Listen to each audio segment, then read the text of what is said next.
for all of your team.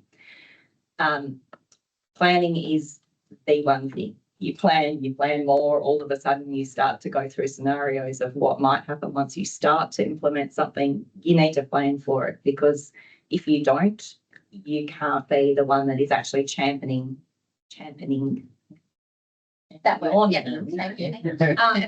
That change into your business, because all of a sudden, if you're throwing something by a team member of how are you going to, can we change this? Can we adapt this? And you don't know the answer for it, all of a sudden you've lost a whole heap of faith in your team that you can actually make that change, and that change is there for the better. So bringing along the team on the journey, particularly when we implemented our new CRM, when we implemented Zappo into the business, we had some of our key staff members who we knew there would be a little bit of pushback. They were people that like to stick to the same train tracks and not change from those. We brought those right in on that journey and said, okay, these are the projects that you primarily work on. You help us design that project. You help us put in every activity that has to be in that project. So they actually took some ownership in that, and it made it a lot smoother transition to do so. And to support all of those that also weren't involved in that, but to support them with making that change, because every day people adapt to different things in their lives. They might not know, like all of a sudden, someone's chucked a rubbish bin at the back of your car before you go to reverse. You're actually adapting to something that you didn't do the next day. But when all of a sudden you go, we're implementing a whole new system into the business, it's, oh my gosh, what are we going to do? How's this going to affect? What are the flow-on effects of it? So to plan and to have all of those different scenarios mapped out is one primary. So you did it bit by bit? We did it bit by bit behind the scenes. Yeah. So we built, with each of these, we built all of the processes behind the scenes, ran it side by side, but we didn't hit the go button until we knew that it was 99% to where we wanted it to be. Mm-hmm. And that was more of you need to keep confidence, you need to keep that faith that it is going to work. You can be given any single program. You can hand over programs to people and say, this is going to change your life. This is how you need to use it. I'm going to give you 10 minutes training on it. Then go and use it. Yeah. But if they don't know that system, if they don't have somebody there that they can call for support 24/7 all of the time, and they're not continuously using it, they lose faith in it. It doesn't give them the results that they were expecting or what they were told that would come from it, and they stop using it. Even though it might be an amazing product, if you haven't put in the time to implement it correctly, to get it set up correctly for your business, it's not going to work. Yeah. And it's not the program or the software's fault. It's actually you as the users implementing the program that you haven't done that due diligence and spent that time getting it to where you need it to be. So can I just take a backward step? Sorry. So when Main Street first came on board with Integrity, they were using, so this is before your time, they were using Xplan. We had a bit of a push with Advisor Logic. They did move across to Advisor Logic. Then you moved back. You came on board, Dave came on board. David had some experience with it, some significant experience with Xplan. So you brought back Xplan. Why Zappo then? Why Zappo?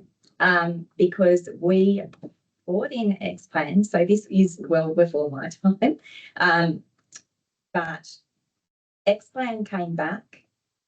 There was a lot of, and I know it happens in other practices, but when client meetings were held, meeting notes were written on paper and they went into a folder, and then the folder went into the filing cabinet until we needed something from that client, and now came the hard paper copies.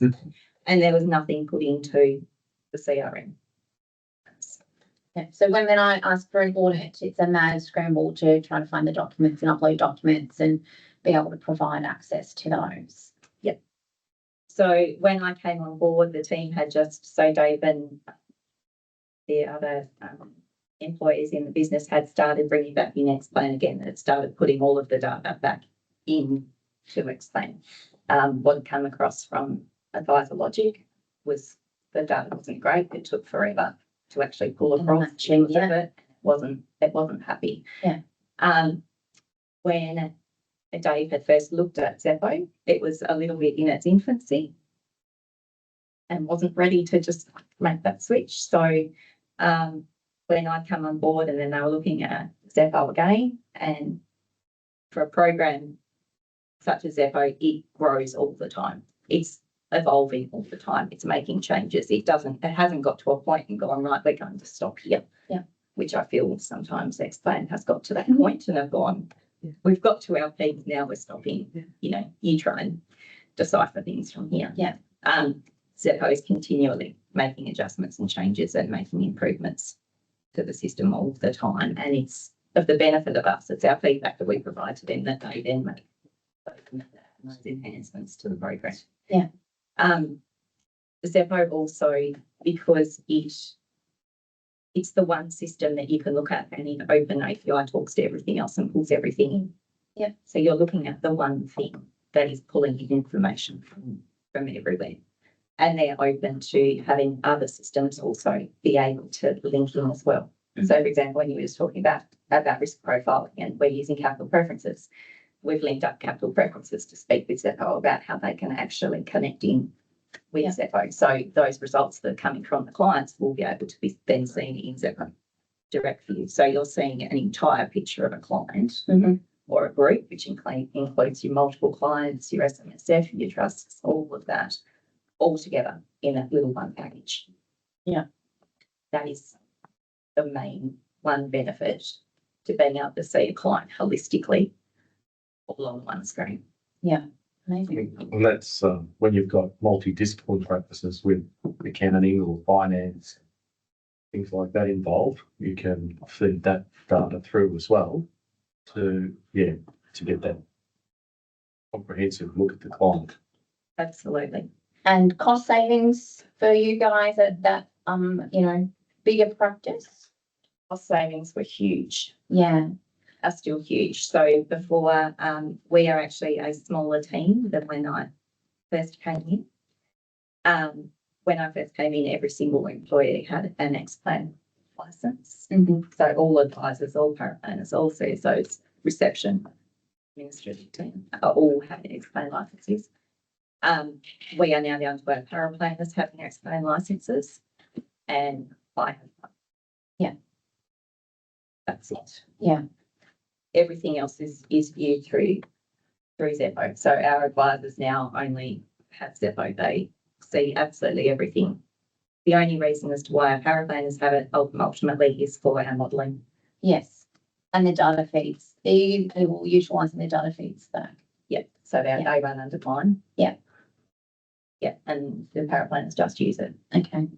Yeah. For modelling. And so that's at a larger group. And so Integrity One saw a similar kind of experience with saving in terms of cost for that. But we've got a lot of smaller groups, one-man bands, one or two support staff.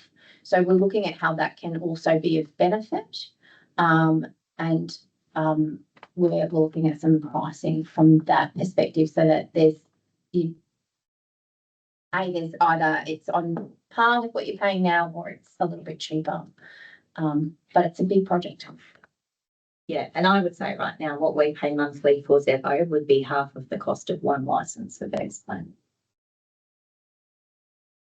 Per user. Per user.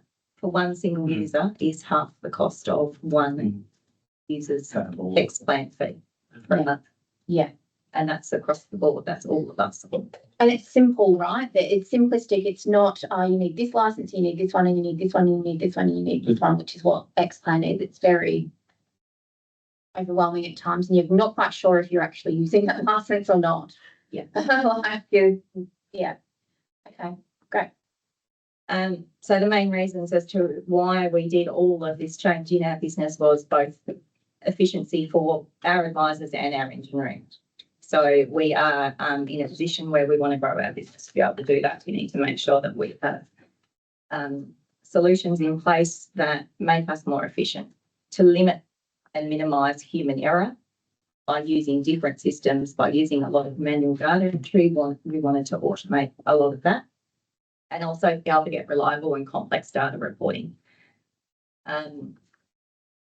obviously the two things that we have introduced are Zeppo, and we have also just introduced Claris AI. Now Claris AI is something that I don't believe you've heard of.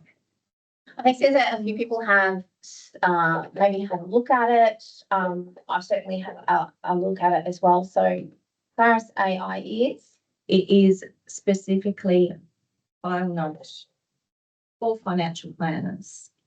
So it takes transcripts.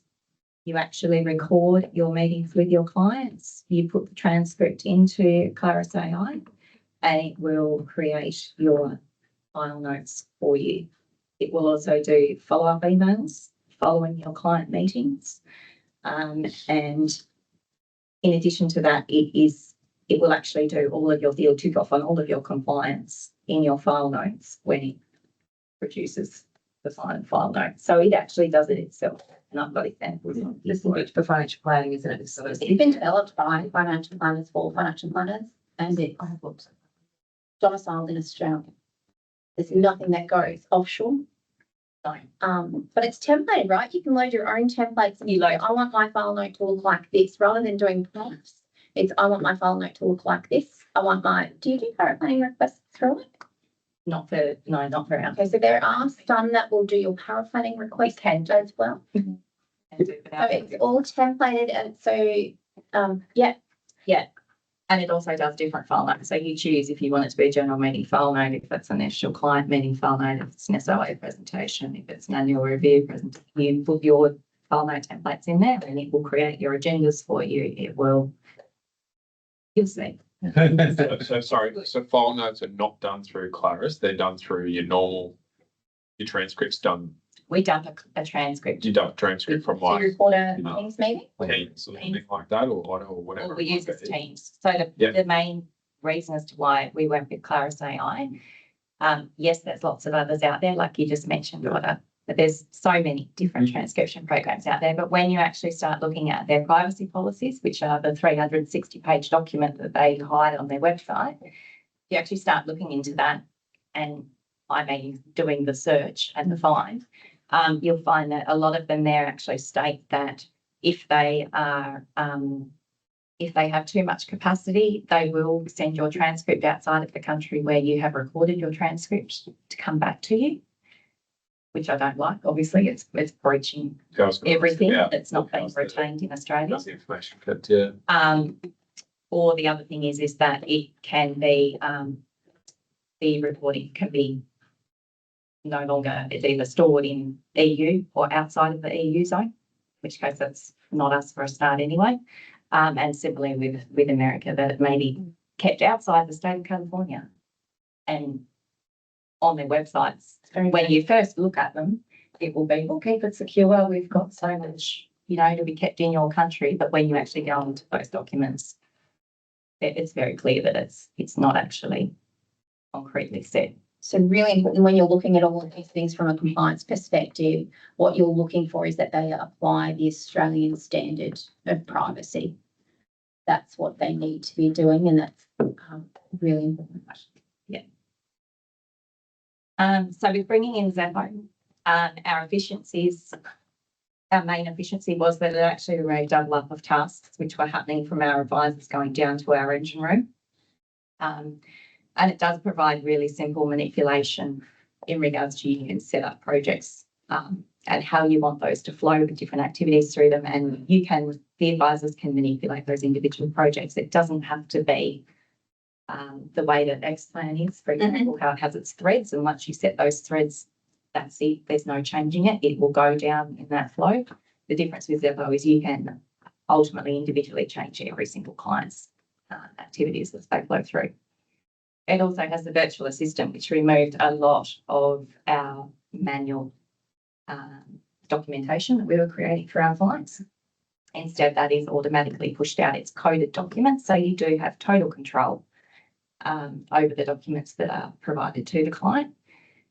And the revenue and our workflow and our financial reporting, that's the main thing. That was the big difference for me, to be able to see exactly what was going on in the business. Yeah. Being able to track it and actually using Power BI reporting to be real time, changing it as it goes. And you don't have to create these projects from scratch, right? So Matt did an awful lot of work with Zeppo to develop kind of, I hate to say business on a box, but having those templated documents there ready for you to tailor to your practice. That's exactly right. So this is a screenshot of the start of a project for an annual review. We all sort of would go along similar lines for an annual review. So for some clients, for example, so you can see in their risk profile capital preferences, like the client will actually receive a link to do their risk profiling when we send them the questionnaire, which is sent to them before they come in and have their review meeting, and we're actually sending to them, this is the information that we have on you for you. However, we have updated our system, so we want to make sure that the information has come across correctly. If there's something new that you've done that you haven't told us about, which they also tend to like to do, that then comes to us, and it also has questions in there. What would you like to discuss in their annual review? Yeah. Is there something that is a pressure point for you coming up? So before the meeting, the advisor has some sense of what questions may also come up by the client at the time. In there, you will see that along the way, there is little parts in that actually say the virtual assistant is in charge of that. For example, the review appointment file note, TFN authority, electronic consent, the third party authority. So what happens is that when we get down that project and it gets to that stage, we don't have to do anything, but that document will be automatically sent to the client's file share folder with their name, with their address, with their details that need to be in that form. And ultimately, it's just that for the client to sign when they're in the review meeting. So it's removing that chance of having the incorrect address details on there. Yeah. The incorrect letter in the name or anything like that. The sort of time savings that the smaller teams can also, like, yes, it's a bit more expensive to have it, but the time savings are massive if you are. All that little admin kind of stuff, right? Like, you know, I've spent hours and hours doing all this admin stuff, or it just does it all automatically and my time's freed up. Yeah, and it is very easy, as you can see at the top of that where it says add an activity. If you have got something that is your one-off clients that all of a sudden they want different valuations for a product or something like that, you can put that in there for them. And what it means is it may seem like this is a lot of steps in there. It is so easy to just go complete, move to the next one. Yeah. But it's in there as a compliance check. So if there's a reason why it isn't being completed, there has to be a very good reason why it isn't being completed. But there may be, and it's not set in stone. It's not secure. You can change however it needs to be changed. And the way that these work is, so if this is an annual review, that last activity there, which says what type of advice is required, it will then, this is sort of what you will see on screen when you go into that. If there's an SOA that needs to be written, if there's an ROA that needs to be written, if, you know, the client is not continuing as a client. They then pop up in a screen which you ultimately say, yes, we need to have an SOA. You hit the configure button and it starts a whole new project of your SOA. So the same thing, you're going to have activities that are going to need to be completed for that SOA process. That runs through the project that way. The ultimate benefit to all of this and to having a lot of your processes within projects and activities is it is completely reportable on them. Yeah. As to where you've got projects open, where the project is up to, where the activities are being undertaken, under which advisor in your practice are those happening, under what client.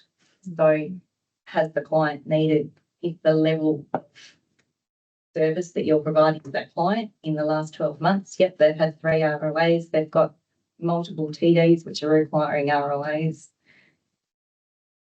It helps a lot when you are then having fee discussions with your clients. Also, the major benefit of how I call it the power of Power BI reporting, because it is amazing. So previously we didn't have, or we still don't have Compay. So the way that I was checking revenue was to get the reports that we all get through. You're ultimately manually counting pretty much, because if you have insurance revenue in there as well, a month of insurance revenue can have 40 Excel lines attributed to it of, $2.67 and $1.13 and 0.67, and then it's going to minus off some other little figures. It's very manual. So when you look at revenue over a monthly basis, it makes a lot of sense in this one that there's a big, massive red block of lines there, and that is actually because that is the estate of the late. So you would expect that to happen. If you're seeing red block lines like that for somebody that hasn't passed away or that hasn't left the practice, as an FDS not been completed, or consent statement, because you haven't got fees for that client in that month. There has to be a reason. Debits, the institution has failed to process something, yes. Exactly right. So it's very easy to just have a quick look through and see if there's red blocks, then that's first problem to look at. Similarly, decreased revenue actually comes through as being in red.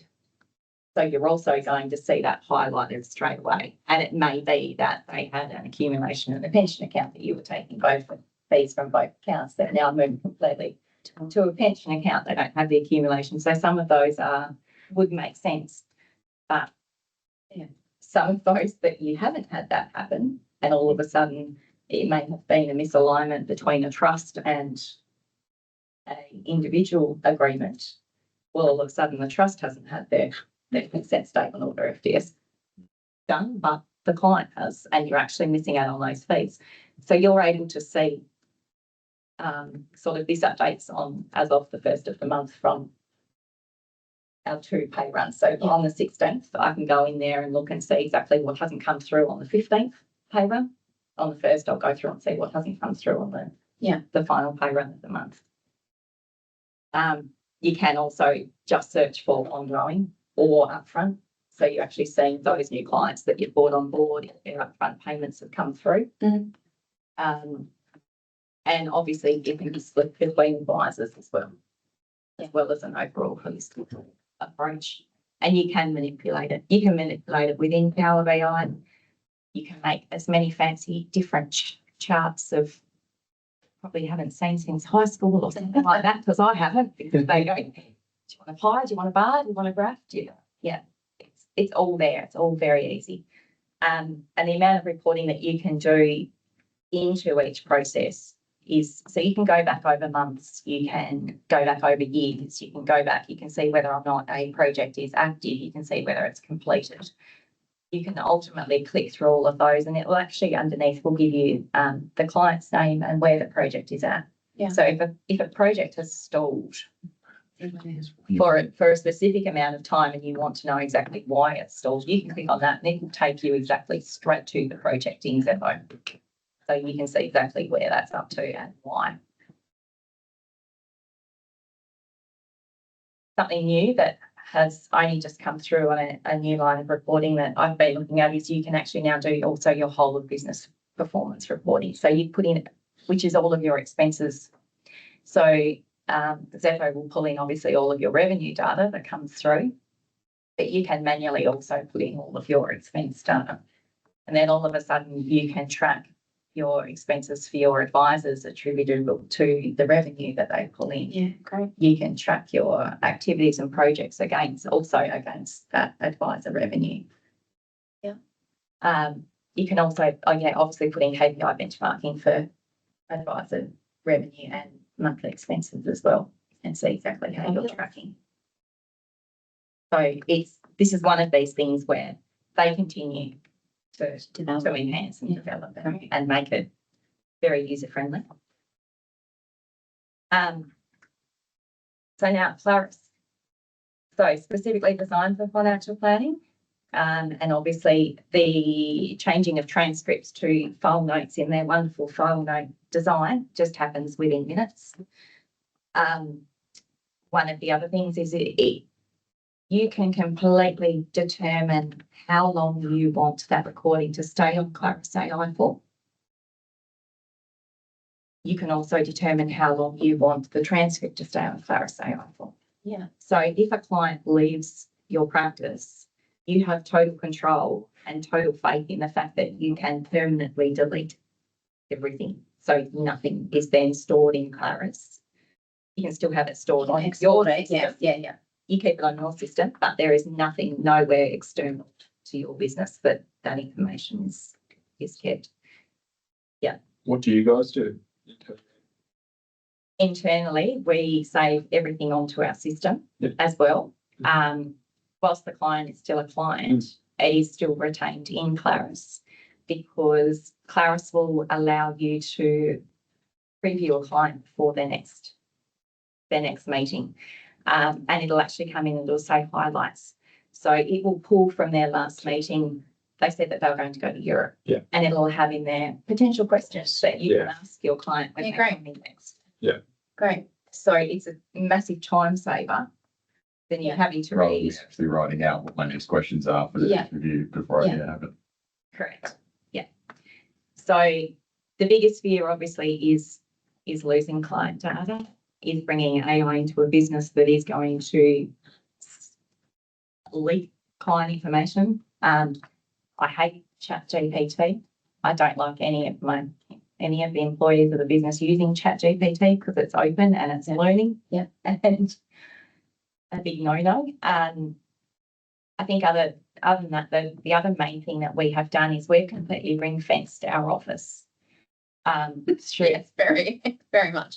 I have completely ring-fenced it. So what that means is that if, for example, one of our advisors went for a holiday within Australia, yes, they can still access Xevo.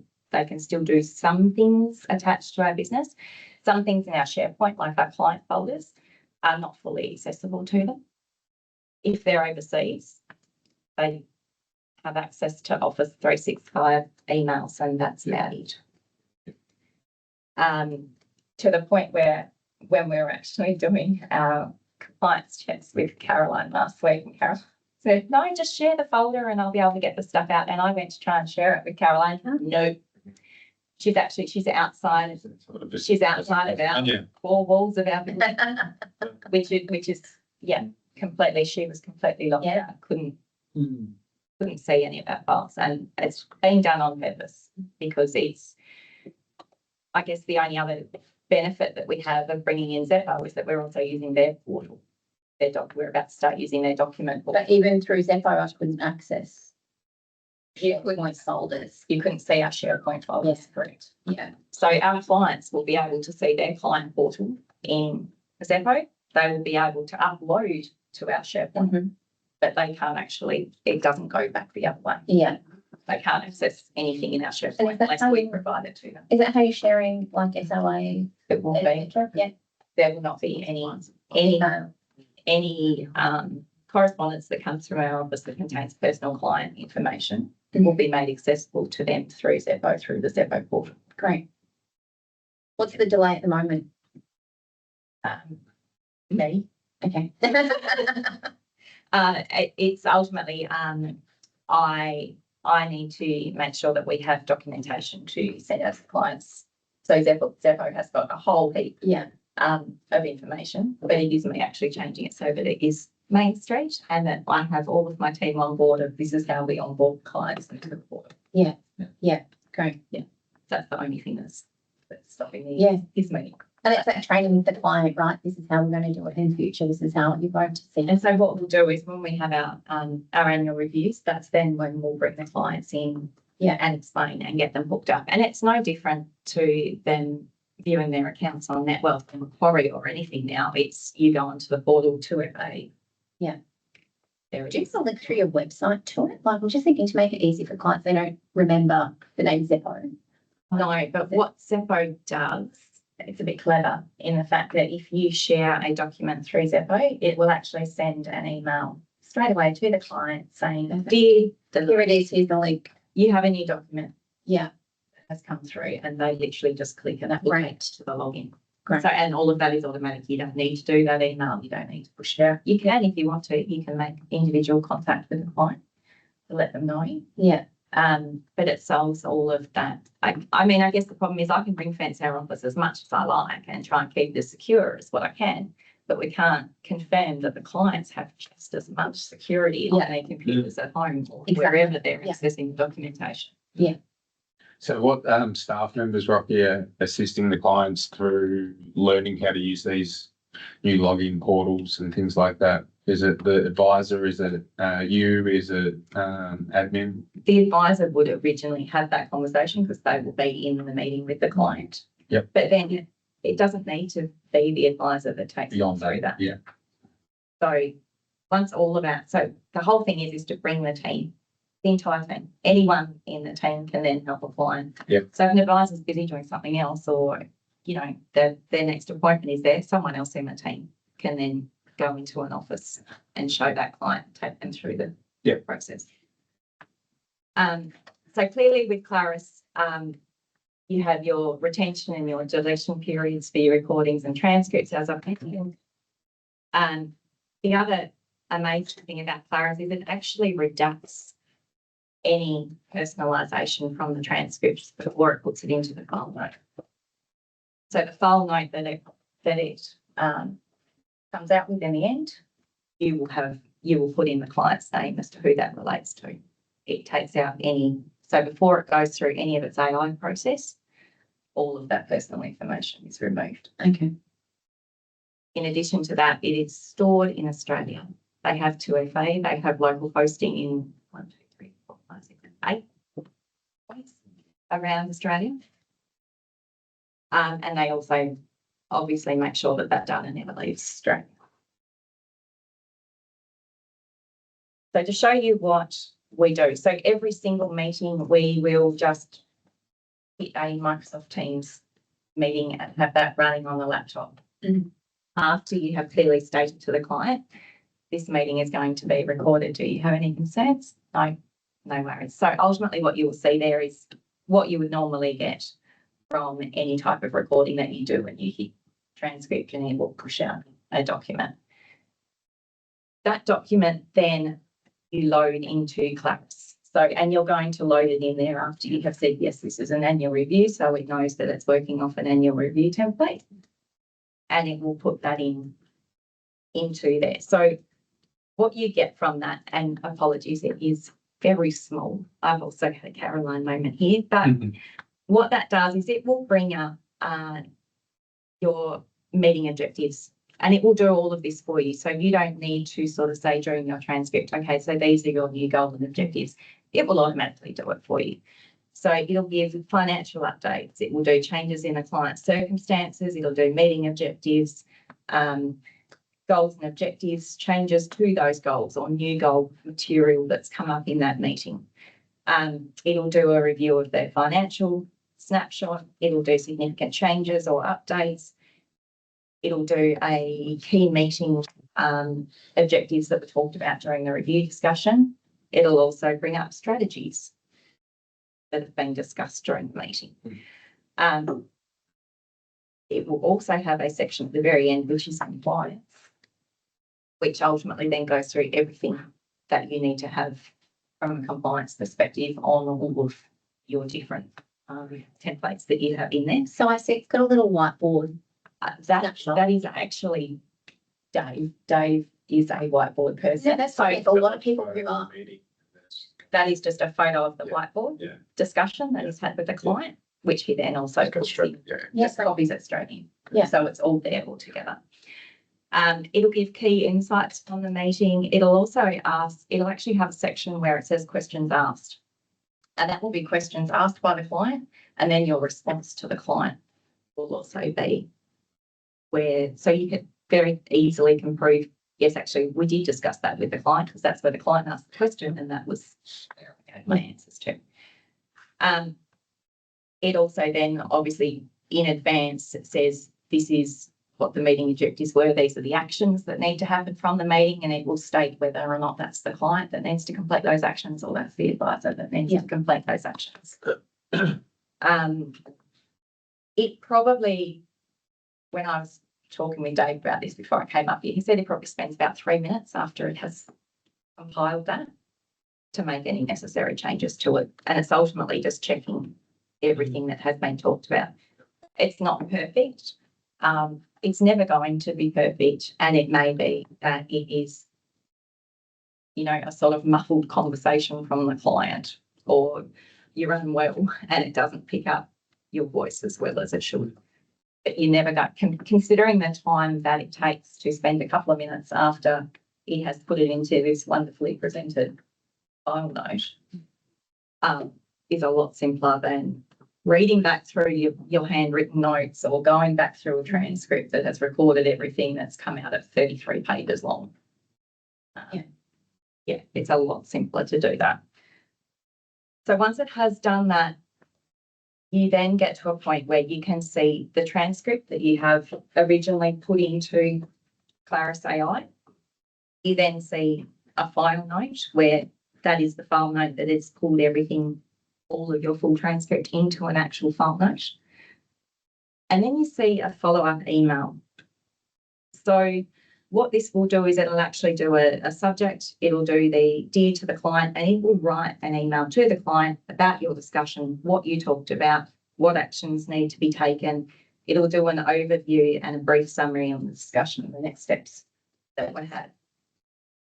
You can then use AI to regenerate that email. So you can say you actually want more detail in there.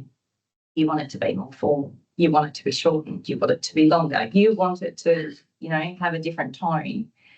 You hit regenerate and it'll do another try for it exactly how you want it to be and how you want it to sound to the client. Correct. Next part of it is clarity. So this is providing you with the insights before you speak to the client next. So before you come in to your next meeting, when you are preparing for the next time you see that client, you'll also set up a new meeting and template for them in Claris. They're coming in again, and it will automatically do clarity for you. So it'll tell you what were the main meeting details from the last time you met, what are conversation starters. You start with those clients and it'll give you a really quick overview, brief overview of everything that you spoke about with that client last time and what their financial situation is as well. And so you were speaking before about you sending out a form for them to complete before they come in for a review. Can you feed that in as well? Which goes into Xeppo. Yeah. I don't know, but Xeppo is open API, so we could probably talk to Xeppo about that. Yeah.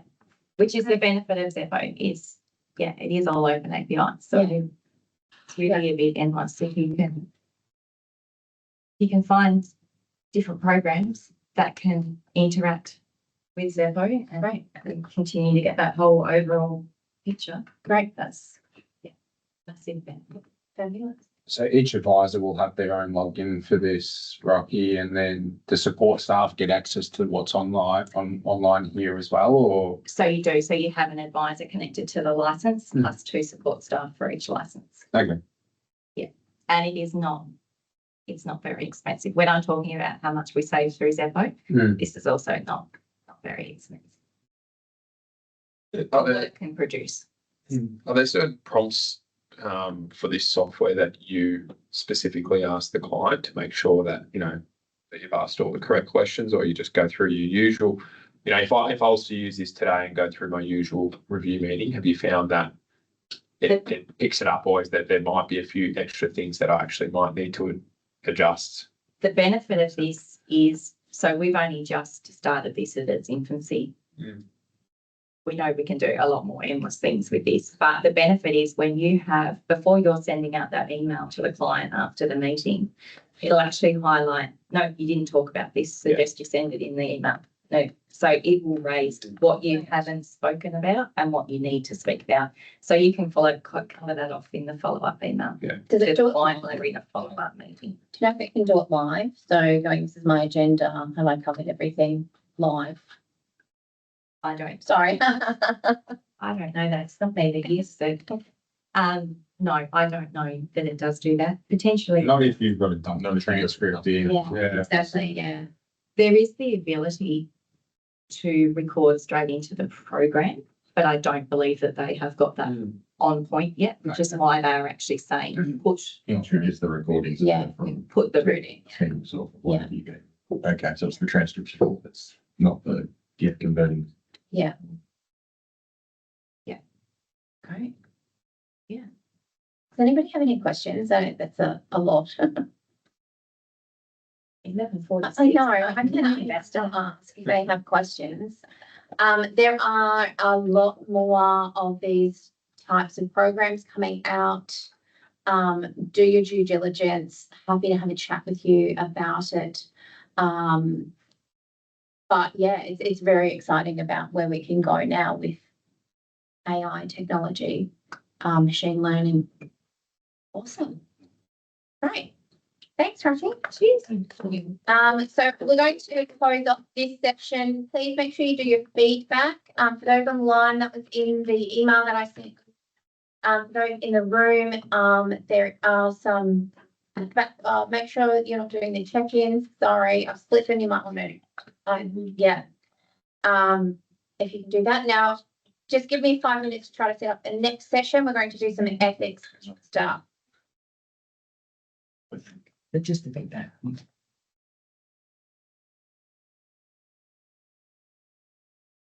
Oh, What was it? Sorry, I should have said please. I know.